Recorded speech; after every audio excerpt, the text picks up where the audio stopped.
अस्सलाम वालेकुम।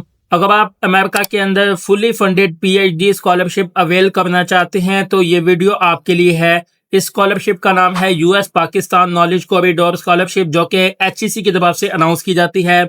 इस स्कॉलरशिप में ना सिर्फ आपको फुली फंडेड एजुकेशन दी जाती है, बल्कि एजुकेशन के साथ साथ आपको माहाना वजीफ़ा दिया जाता है। इसके अलावा ट्रैवल अलाउंस दिया जाता है, हेल्थ इंश्योरेंस अलाउंस दिया जाता है और इसके अलावा बेशुमार आपको बेनिफिट्स यहाँ पर मौसूल होते हैं। US Pakistan knowledge corridor scholarship को मुकम्मल तफसील इस वीडियो में आपके साथ शेयर करेंगे। इंट्रोडक्शन से लेकर ए टू जेड तमाम तफसीलात आपके साथ शेयर की जाएंगी।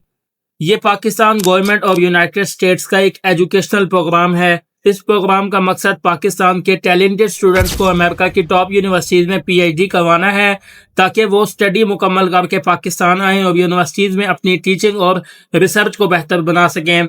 इस प्रोजेक्ट का आगाज़ 2015 में हुआ था।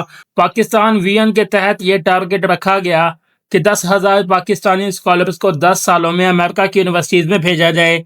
इस प्रोजेक्ट के पहले फेज़ में तकरीबन 1,000 पीएचडी स्कॉलरशिप्स दी जा रही हैं। इस स्कॉलरशिप के मकासद क्या हैं?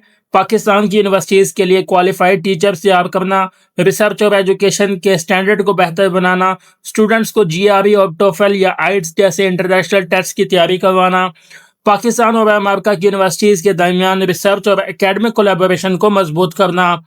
अब याद रखें कि स्कॉलरशिप्स की दो कैटेगरीज हैं, कैटेगरी 1 और कैटेगरी 2। कैटेगरी 1 में क्या है, अगर आप दुनिया की top 50 QS rank US universities में एडमिशन हासिल कर लेते हैं तो आप इस कैटेगरी के लिए अप्लाई कर सकते हैं। और कैटेगरी 2 के लिए ये कंडीशन है कि आपने क्यूएस रैंकिंग यूनिवर्सिटीज़ 51 से 300 में से किसी भी यूनिवर्सिटी में एडमिशन सिक्योर किया हो।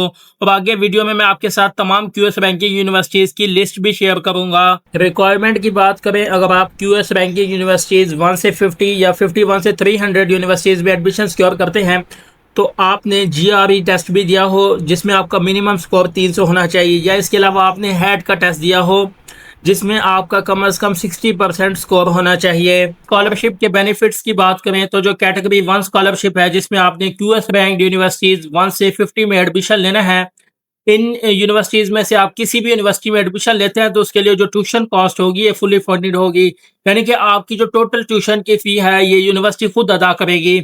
इसके बाद जो एनुअल स्टाइपेंड होगा ये 19,200 यूएसडी डॉलर्स होंगे एनुअल। याद रखें कि ये सालाना स्टाइपेंड है और आप माहाना अंदाज़ा लगा सकते हैं। इसको डिवाइड करें 12 के साथ तो आपका मंथली जो भी स्टाइपेंड बन रहा होगा वही आपको मंथली मिलेगा। इसके बाद जो एनुअल हेल्थ अलाउंस है ये 2,000 यूएसडी डॉलर्स होंगे। तो इसके अलावा रिटर्न एयर फेयर 2,50,000 ये आपको रिटर्न एयर फेयर भी मिलेगा। इसके बाद जो कैटेगरी 2 स्कॉलरशिप है जिसमें क्यूएस 51 से 300 यूनिवर्सिटीज़ की लिस्ट आती है, तो उसमें जो एनुअल ट्यूशन कॉस्ट होगी ये यूएसडी 12,000 जो है डॉलर होगी, यूएसडी डॉलर ये यूनिवर्सिटी देगी। लेकिन जो ऊपर अगर आपकी फ़ी बनती होगी तो वो आपने खुद अदा करनी होगी, यानी कि अगर 12,000 यूएसडी डॉलर से ऊपर यूनिवर्सिटी की फ़ी बनती है तो ऊपर वाली जो फ़ी है 12,000 तो यूनिवर्सिटी देगी, लेकिन ऊपर वाली फ़ी आप खुद अदा करेगी। लेकिन जिसकी फ़ी ही 12,000 यूएसडी डॉलर है या इससे नीचे है तो उस सूरत में फिर आपको कोई फ़ी मज़ीद अदा नहीं करनी पड़ेगी।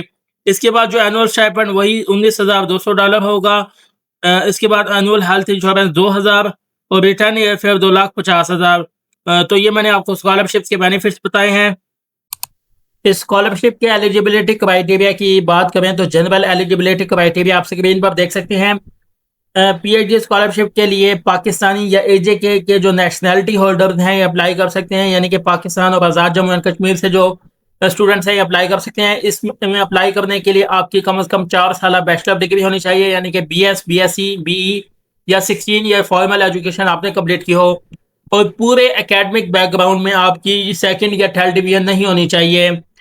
इसका मतलब यह है कि ना आपकी मैट्रिक में, ना एफएससी में, ना ही बीएस में आपकी सेकंड या थर्ड डिवीजन हो आप फर्स्ट डिवीजन की बेस पर अप्लाई कर सकते हैं। इसके बाद एज लिमिट की बात करें तो गवर्नमेंट एम्प्लॉयज़ की सूरत में 40 साल तक एज होनी चाहिए। 40 साल तक अगर आपकी एज है ऐसे कम है तो आप अप्लाई कर सकते हैं।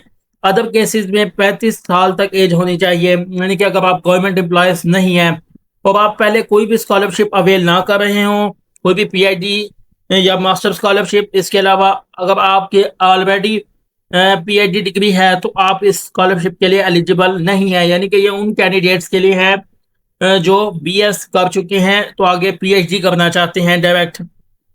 सब्जेक्ट्स की बात करें कि किन किन सब्जेक्ट्स के लिए आप US Pakistan knowledge corridor scholarship के लिए अप्लाई कर सकते हैं, तो लाइफ साइंसेज एंड मेडिसिन में जो रिसर्च की फील्ड आती हैं उनमें शामिल है crop production, soil and environmental sciences, agricultural biotechnology, breeding, nutrition, reproduction, health, dairy science and veterinary biotechnology, computational biology and bioinformatics, medical biotechnology, cancer biology, pharmacology, nano technology, pharmaceutical sciences, biotechnology और इसके बाद industrial biotechnology. Natural sciences, engineering and technology में शामिल है water management and sustainability, sustainable energy system engineering, urban planning, climate change and environmental engineering, bio engineering, land and water resource engineering, agricultural production engineering, automotive engineering, metallurgical engineering, chemical engineering, software engineering, mining engineering, architectural building and planning, computer science and IT, AI, robotics. Social sciences and management में शामिल हैं rural development studies, urban planning, water management and sustainability, sustainable energy education और इसके बाद public policy. Arts and humanities में शामिल है creative art and design. तो ये तमाम सब्जेक्ट के एरियाज हैं जिनके लिए आप अप्लाई कर सकते हैं। अब क्यूएस रैंकिंग यूनिवर्सिटीज की बात करें तो स्क्रीन पर आप लिस्ट देख सकते हैं one by one, ranking wise तमाम यूनिवर्सिटीज वन बाय वन जो है आप देख सकते हैं। याद रहे कि यूनिवर्सिटी की जो डिटेल है ये आपने खुद सर्च आउट करनी है। जिस यूनिवर्सिटी में भी आपने एडमिशन सिक्योर करना है या आप एडमिशन लेटर लेना चाहते हैं तो उस यूनिवर्सिटी की डिटेल आपने देखनी है, फिर अप्लाई करना है। उसकी एलिजिबिलिटी रिक्वायरमेंट क्या है, हो सकता है कि उस यूनिवर्सिटी में आपको आइट्स या टोफल की रिक्वायरमेंट हो, तो आपने जो है मुकम्मल डिटेल को चेकआउट करके और अगर आपकी रिक्वायरमेंट मीट करती है तो देन ही आपने अप्लाई करना है। और ये तमाम यूनिवर्सिटीज़ की जो एक लिस्ट की पीडीएफ है उसका लिंक वीडियो के डिस्क्रिप्शन में मिल जाएगा, आप वहां से ओपन करके तमाम यूनिवर्सिटीज़ की लिस्ट देख सकते हैं जो भी 1 से 300 में आती हैं। अब डॉक्यूमेंट्स की बात करें कि कौन कौन से डॉक्यूमेंट्स रिक्वायर्ड हैं एचईसी की पी।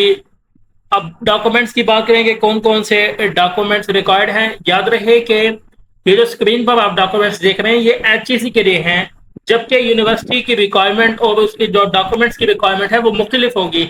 आप जिस भी क्यूएस रैंकिंग यूनिवर्सिटी में अप्लाई करेंगे उसकी एलिजिबिलिटी रिक्वायरमेंट मुख्तलिफ होगी, इस तरह हर यूनिवर्सिटी की डॉक्यूमेंटेशन की रिक्वायरमेंट भी मुख्तलिफ होगी। लेकिन जो एचईसी के लिए रिक्वायरमेंट है उसके लिए पहले आपके पास एडमिशन लेटर होना चाहिए, यानी कि जिस यूनिवर्सिटी में आप एडमिशन सिक्योर करेंगे तो उसका एडमिशन लेटर हो, इसके बाद तमाम एजुकेशनल डॉक्यूमेंट्स हों जो कि गजेटेड ऑफिसर से अटेस्टेड हों, इसी तरह सीएनआईसी डोमिसाइल और पासपोर्ट होना चाहिए और कंटैक्ट डिटेल होनी चाहिए जिस यूनिवर्सिटी से आप ग्रेजुएट हुए हैं। इसी तरह सुपरवाइजर या एडवाइजर की कंटैक्ट ईमेल या और कंटैक्ट नंबर हो। बाकी एम्प्लॉयमेंट सर्टिफिकेट जहां पर भी रिक्वायर्ड हो तो वहां पर आपने एक्सपीरियंस सर्टिफिकेट भी अटैच करना है। इसके बाद क्वेश्चंस हैं दो यहाँ पर आप देख सकते हैं जो कि स्टूडेंट्स की तरफ से मोस्टली पूछे जा रहे हैं कि I wish to apply to US Pakistan knowledge corridor for PhD scholarship, do I need a master degree to apply.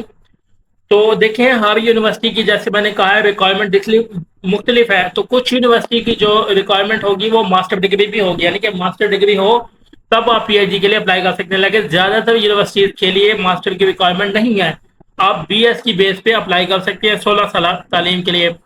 Is IELTS acceptable, तो टोफल और IELTS are not the requirements of US Pakistan knowledge corridor scholarship product, यानी कि जो HEC की तरफ से PhD scholarship announce हुई है इसके लिए टोफल या आइट्स की रिक्वायरमेंट नहीं है, बल्कि यूनिवर्सिटी का जो अपना हैड का टेस्ट है वो या जीआरई टेस्ट है वो आपने दिया हो तो उस बेस पर आप जो है अप्लाई कर सकते हैं। अब बात करें कि अप्लाई कैसे करना है, तो ये स्कॉलरशिप का पोर्टल है जहां से आप ऑनलाइन अप्लाई कर सकते हैं और अप्लाई की फैसिलिटी भी आप ले सकते हैं। अगर आप हमसे ऑनलाइन अप्लाई की सर्विस लेना चाहते हैं तो स्क्रीन पर देखिए व्हाट्सएप नंबर पर रब्ता कर सकते हैं। तो यह एचईसी के लिए अप्लाई करने के लिए सबसे पहले आप साइन अप करेंगे, साइन अप करने के बाद अपना यानी कि साइन अप में आप अपना अकाउंट रजिस्टर करेंगे, रजिस्टर हो जाए फिर लॉगिन करेंगे, लॉगिन करने के बाद तमाम तर जो भी पर्सनल या अकेडमिक और इसके बाद जो भी डिटेल आपसे पूछी जाएगी वो आपने फुलफिल करके जो है सबमिट करना होगी।